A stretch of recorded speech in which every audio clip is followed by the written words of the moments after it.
কালকে আমি বলছিলাম এই খাঁচাটি আমি সুন্দরভাবে একটি মোটিফাই করে সুন্দর একটা 3 তলা বিশিষ্ট খাঁচা বানাবো। তো এখানে আমি একটা কথা বলে রাখি, এখানে আমি 3 তলা খাঁচাটা বানাতে পারি নাই, আমি 2 তলা একটা খাঁচা বানাইছি।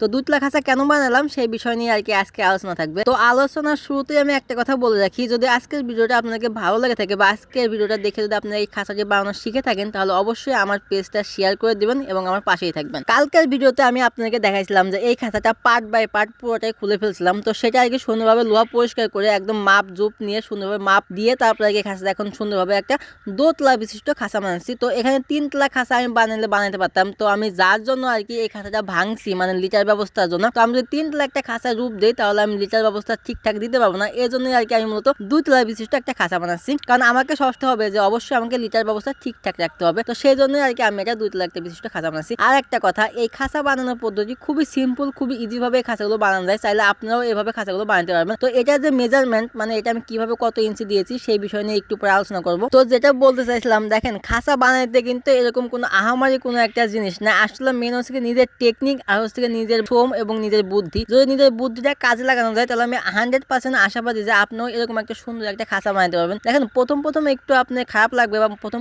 আপনার কোনো মাথায় আইডিয়া আসবে না। তো আইডিয়া আসবে না এই বলে যে আপনি কাজটা শুরু করবেন না, সেটার পক্ষপাতে আমি না, অবশ্যই আপনি কাজটা শুরু করবেন। শুরু করলে ইনশাল্লাহ দেখবেন যে একদিক দিয়ে না একদিক দিয়ে হয়েই যাবে। তো এই কাজটা মূলত আমি একা করতেছি। আজকে আমাদের ক্যামেরাম্যান শান্ত, আমি তারেও ডাকি নাই, কারণ আমি জানি এই কাজটা আমি পুরো একা করতে পারবো, এই জন্য আর কি এই কাজটা আমি পুরো একা করতেছি। চাইলে আমি শান্তর হেল্প নিতে পারতাম, কিন্তু আমি শান্ত হেল্প নেই না, এই জন্য, কারণ আমি জানি যে এটা আমি পুরোপুরিভাবে একা করবো। তো দেখতেই পাচ্ছেন আমি কিভাবে খাঁচাগুলো সেট আপ করতেছি। তো এই খাঁচাটা এভাবে সেট আপ করবেন মূলত। এই খাঁচাটা খুবই ইজি ভাবে বানাচ্ছি, আর এই খাঁচাটা যদি আমি লাস্ট ফিনিশিং পর্যন্ত আমি দেখাই তাহলে একটা অমায়িক একটা লুকে আসবে, যা বলার বাইরে। এত সুন্দর একটা খাঁচাটা হয়েছে আমার কাছে, মাশাআল্লাহ আমার কাছে খুবই ভালো লাগছে এই খাঁচাটা। আমি নিজেও ভাবতে পারিনি যে আমি আজকে এত সুন্দর একটা খাঁচা বানাতে পারবো। যাক, আল্লাহর কাছে লাখ লাখ শুকরিয়া যে আজকে আমার এরকম একটা খাঁচা বানানোর তৌফিক দান করেছে, এই জন্য আমি আল্লাহর কাছে লাখ লাখ শুকরিয়া জানাই। তো এই খাঁচাটা মূলত হচ্ছে কি আপনার আমার কোয়েল পাখির জন্য, মানে কোয়েল পাখির যে বাচ্চাগুলো আছে সেই বাচ্চাগুলোর মধ্যে এখানে বোর্ডিং করবো। আপনারা জানেন যে আমার একটা খাঁচা কালকে যে খাঁচাটা আমি ভেঙে ফেলছি সেগুলো আর কি এটার ভিতরে যে কোয়েল পাখিগুলো ছিল সেই কোয়েল পাখিগুলো আর কি ভিতরে বোর্ডিং অবস্থায় রাখা হয়েছে। তো এখন আর কি এই খাঁচাটা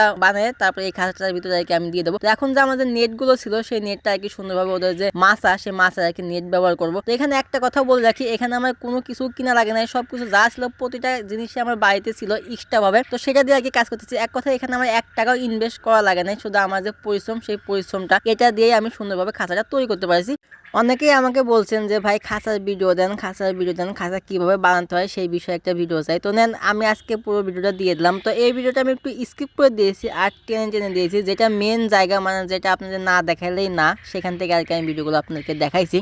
তো আজকের ভিডিওটা যদি ভালো লাগে থাকে তাহলে আমি আবারও বলেছি, তাহলে আমার পেজটা অবশ্যই ফলো করে দেবেন এবং যদি আমার ইউটিউব থেকে দেখে থাকেন তাহলে অবশ্যই সাবস্ক্রাইব করে আমার পাশেই থাকবেন। আমার খাঁচার কাজ প্রায় শেষের দিকে, 80% কাজ শেষ আর 20% থেকে বাকি আছে। তো মূলত আজকে আমি সম্পূর্ণ কাজ শেষ করবো না, কারণ আমার আর কিছু কাঠ কিনতে হবে, কারণ এই কাঠে হচ্ছে না, কারণ যেহেতু আমি ওদেরকে একটা পাখি ঢুকানো এবং বের করতে একটা মুখ লাগে, মানে গেট লাগে, সেই গেটটা বানানোর জন্য নাকি কিছু পরিমাণ কাঠ লাগবে। তো হয়তো বা 100-2 টাকার হলে কাঠ হলেই হয়ে যাবে, তার জন্য আর কি আজকের দিনটা আর কি আমি কোনো কাজ করবো না। তো এটা হচ্ছে কি লাস্ট, মাশাআল্লাহ কতটা সুন্দর হয়েছে। অবশ্যই আপনারা কমেন্টে বলে যাবেন যে আজকের খাঁচাটা কেমন হয়েছে। তো সবাই ভালো থাকবেন, সুস্থ থাকবেন, দেখা হবে কালকে আরেকটা ভিডিওতে। আল্লাহ হাফেজ।